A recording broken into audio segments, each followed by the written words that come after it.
이 아침 말씀과 성령으로 충만한 이 하루 되시기를 진심으로 축복합니다.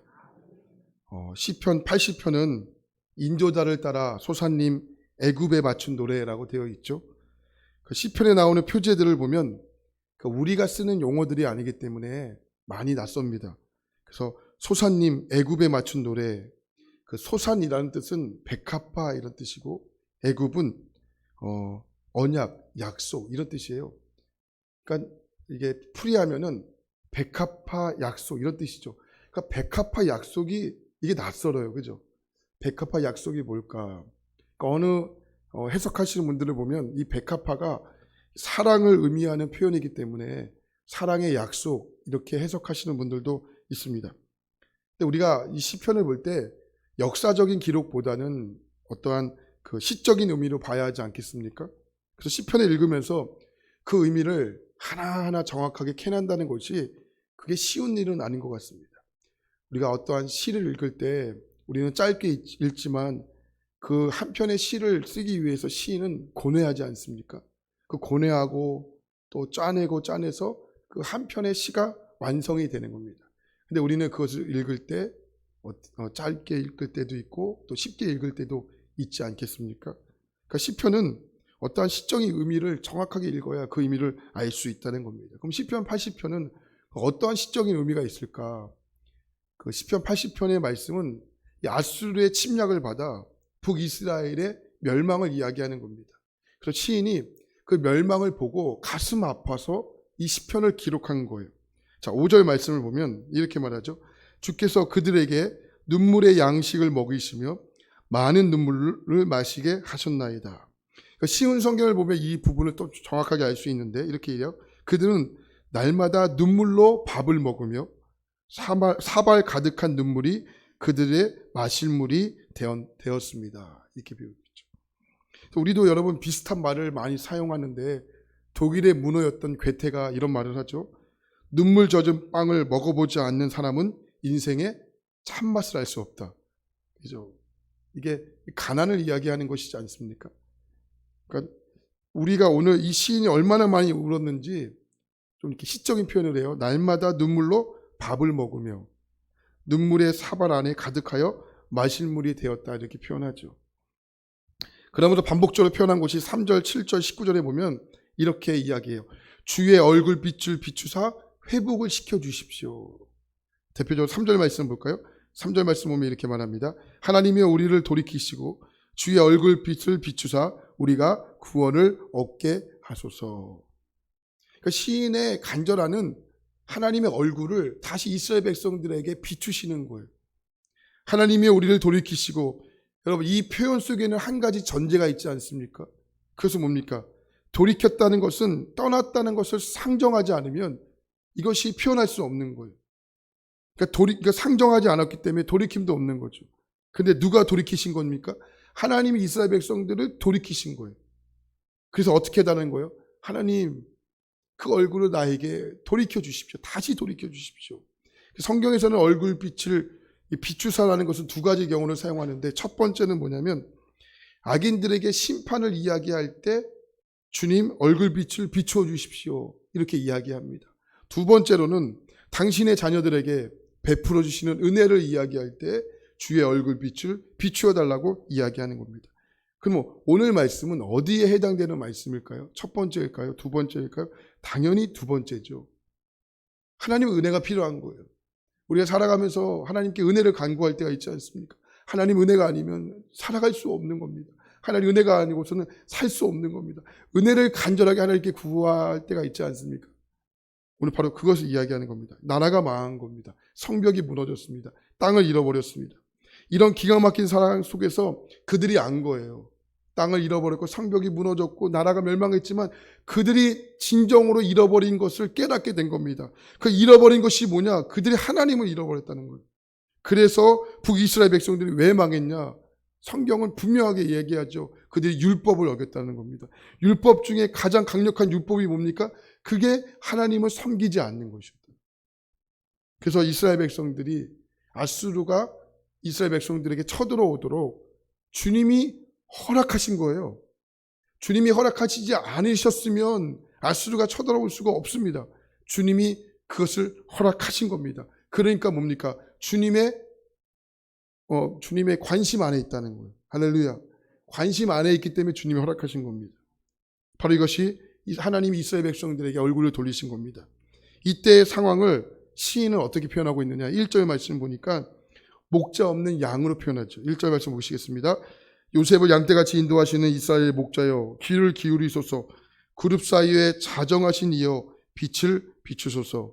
그러면 2절 말씀에 나오는 베냐민, 에브라임, 므낫셋 이런 지파들이 나오는데 이 모든 지파들이 다 북이스라엘을 대표하는 지파들입니다. 그래서 즉 북이스라엘에 어려움이 있다는 것을 암시할 수 있는 내용이죠. 여러분 이스라엘이요 남과 북으로 갈라지게 됩니다. 먼저는 북이스라엘이 멸망하게 되죠. 근데 북이스라엘이 멸망하는 것을 보면서 남유다 백성들이 자각을 못해요. 아, 우리도 하나님을 떠나면 이렇게 될 수 있겠구나.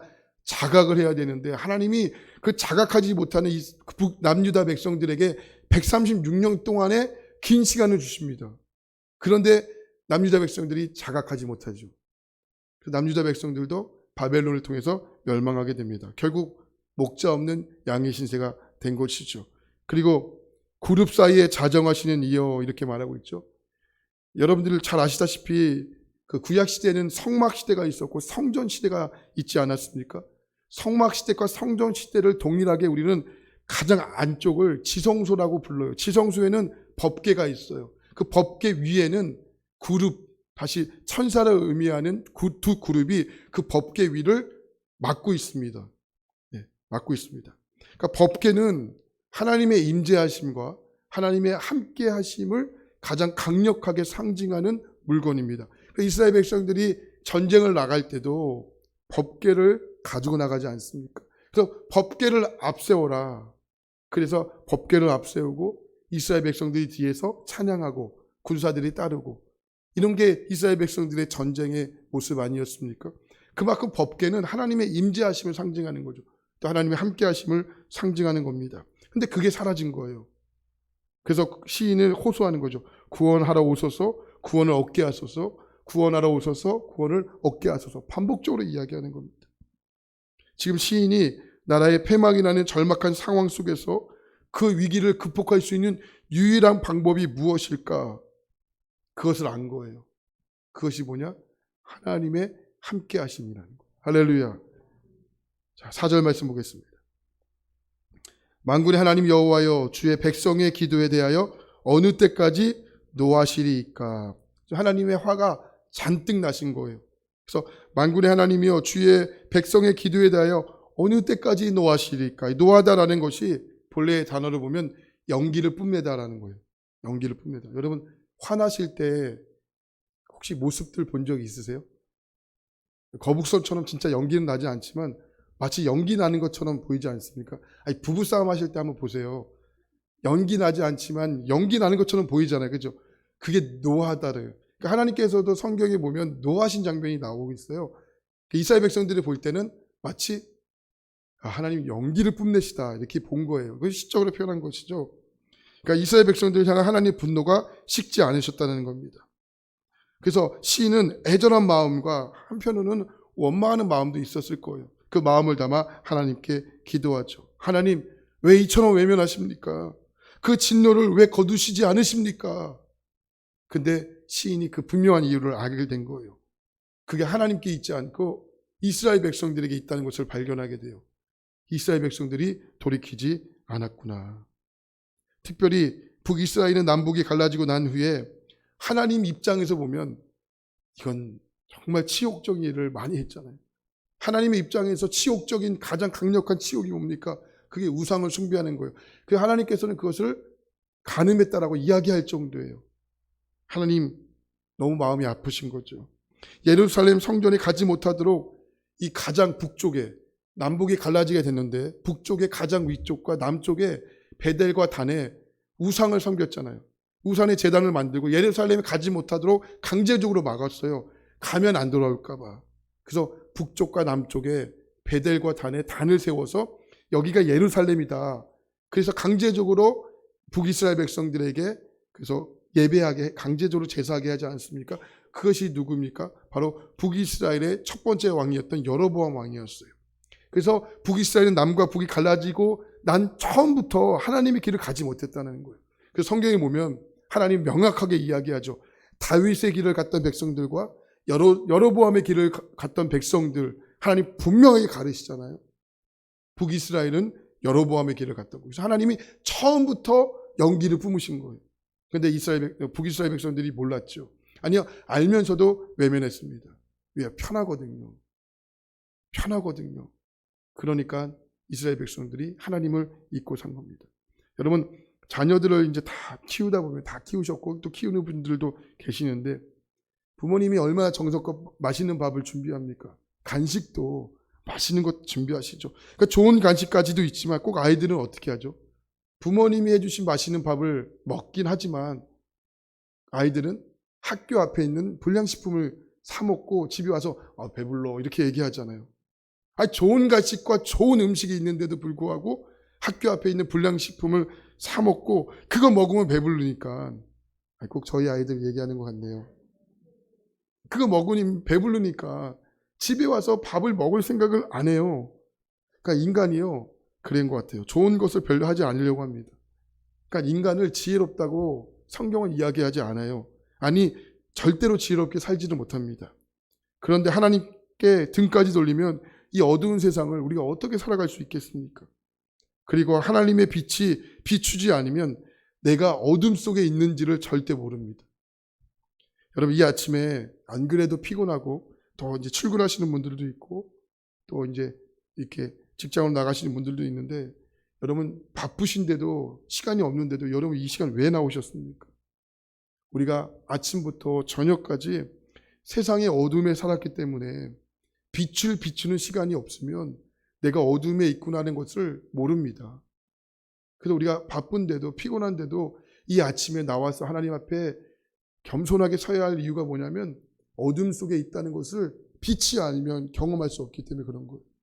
그래서 아무리 바쁘고 아무리 피곤하더라도 우리가 이 아침에 나와 사모하에서 나와야 되는 것은 내가 빛 가운데 나가 내 안에 있는 어둠을 주님 앞에 몰아내는 시간이기 때문에 그렇습니다.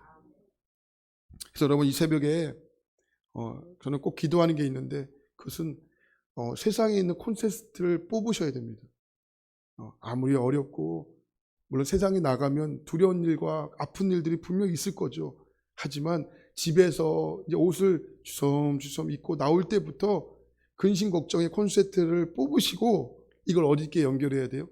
주님께 연결해야 돼요. 그 주님께 연결했을 때 주님이 주시는 기쁨과 평안함이 내 안에 몰려오고 그것을 담고 세상에 나가면 분명 어려움이 있겠지만 그래도 그것을 통해서 이길 수 있는 능력이 주님께 있는 거예요. 근데 여기 와서도 걱정하시고 두려워하시고 아파하시고 그러면 주님께서 주시는 그 힘을 받을 공간이 없는 거예요. 그래서 이 새벽에는 우리가 주님께서 주신 은혜의 공간을 담을 수 있는 공간의 장소를 만드셔야 됩니다. 그래서 어둠을 몰아내시고 빛이 임하는 은혜가 오늘 우리 가운데 임하게 되기를 축복합니다.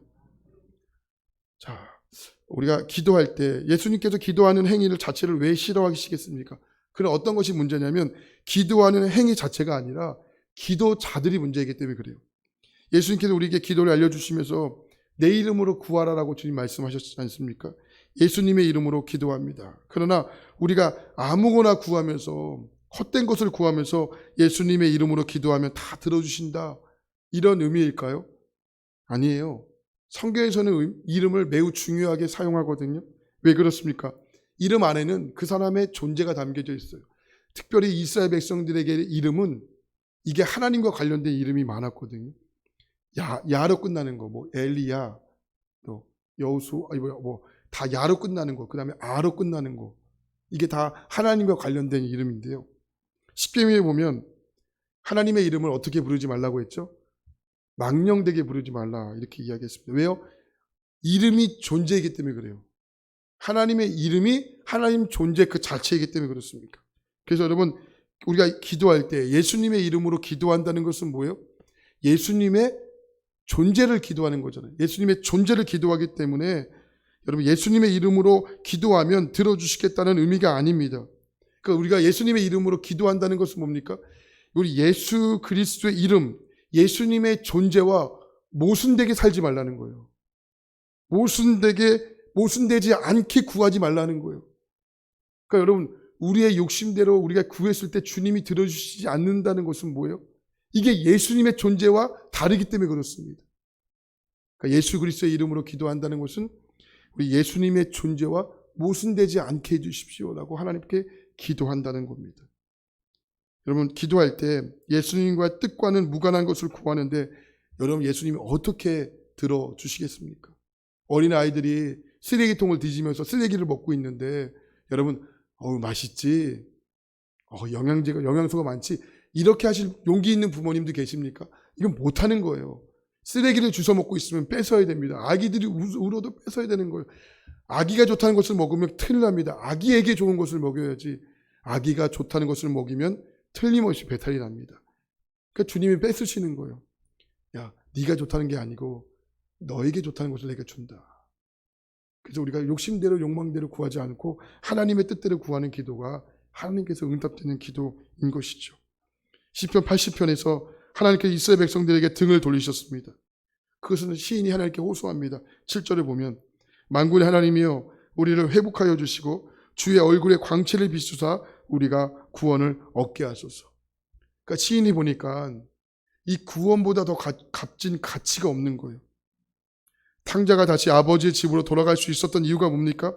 내 아버지의 집에는 먹을 것이 많이 있는데 그러니까 아버지를 여전히 아버지라고 부를 수 있기 때문에 돌아간 거예요. 그러니까 사람이요, 자기의 욕심을 따라가다가 하나님으로부터 누구나 멀어질 수 있다는 것을 우리는 기억하셔야 됩니다. 하나님께 등을 돌리고 반대로 하나님이 나에게 등을 돌리는 것과 같은 경험을 할 때가 있습니다. 그러나 중요한 것이 뭡니까? 돌이키는 겁니다. 돌이켜 나를 주님께 비치는 겁니다. 여러분, 이 실수가 반복되지 않는 것이 어쩌면 우리의 영적인 숙제가 될 것입니다. 여러분, 하나님의 소임을 확인하는 것이 나를 회복하는 길입니다. 오늘 기도하실 때 혹시 내 안에 어두움을 감추어져 있지 않는지를 점검하시고, 어두움이 감추어져 있다면 이건 주님 아니면은 쫓아낼 수가 없는 겁니다. 주님 말씀의 빛을 내 안에 비추셔서 어두움을 몰아내게 하시고 내 안에 주님의 빛으로 여러분 자정하는 시간 되게 하여 주옵소서. 특별히 하나님께 얼굴을 돌이키신 분들이 있다면 다시 하나님과 마주하는 것, 이게 기도잖아요. 하나님께 얼굴과 얼굴을 마주하는 것. 그러면 대화가 시작이 되는 거죠. 대화하면서 등 돌리면서 대화하시는 분들은 없으시잖아요. 기도도 하나님과 마주하는 시간이에요.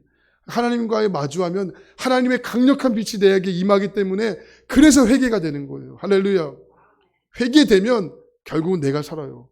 내가 사는 겁니다. 하나님 그 길을 주시는 거예요. 그 기회를 주시는 거예요. 돌이켜라. 그럼 회개한다. 그러면 산다.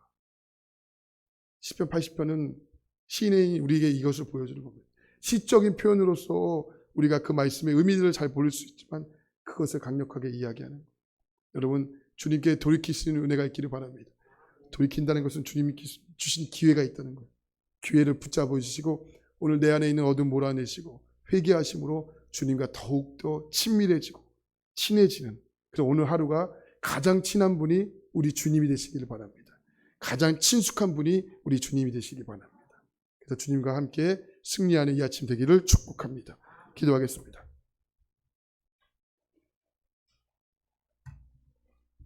하나님, 시인은 강력하게 호소합니다. 주의 얼굴을 비추어 주십시오.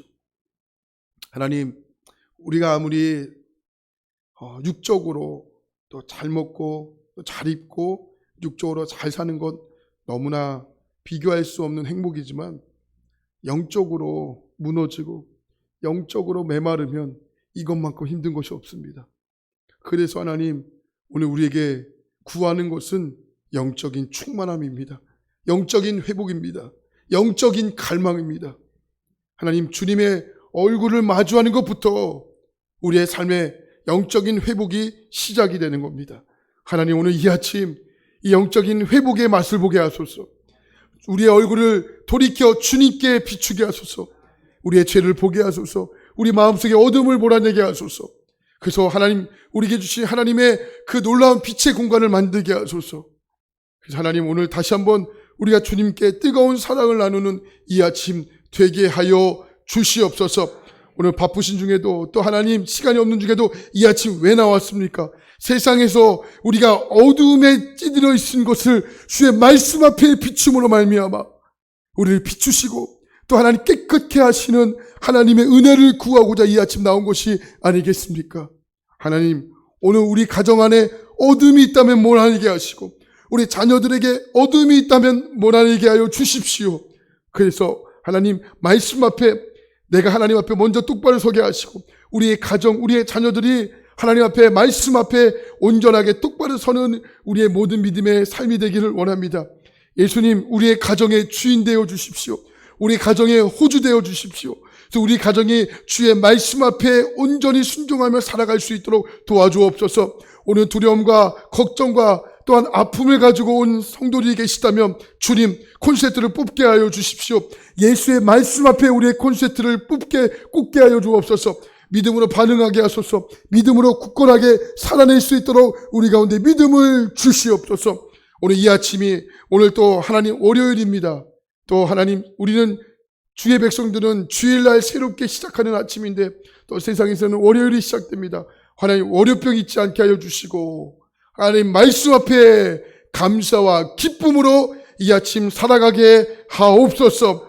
출근하신 분들에게는 그 출근의 현장, 출근을 하나님 하는 그 시간이 하나님께 예배하는 시간이 되게 하여 주시고 또 하나님 기도를 마치고 가정으로 돌아가시는 분들 가운데서는 그 가정이 하나님의 나라가 임하는 복된 가정이 되게 하여 주시옵소서. 예수님의 이름으로 기도합니다. 아멘.